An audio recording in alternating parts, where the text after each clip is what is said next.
General Faiz Hamid ने retirement किसके कहने पर ली? क्या बाजवा अगली हुकूमत नून लीग की चाहते थे? जनरल कमर जावेद बाजवा की रिटायरमेंट के बाद बातें खुलने लगी।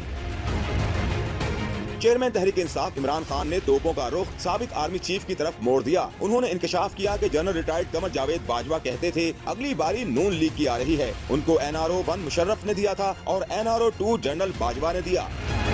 चेयरमैन PTI का कहना था कि हमारे साथ जो 7 माह में हुआ उसमें जनरल रिटायर्ड बाजवा की पॉलिसियां रहीं। जनरल रिटायर्ड बाजवा ने उस्मान बुज़दार को हटाने का कहा। जो लोग हुकूमत तब्दील करने में मुलव्वस थे वो सब मीर जाफर और मीर सादिक हैं। हमारी जब हुकूमत गई तो सब ने सोचा अब लोग मिठाइयाँ बांटेंगे। जनरल रिटायर्ड बाजवा कहते थे PTI से कोई टिकट नहीं लेगा और अगली बारी नून लीग की आ रही है।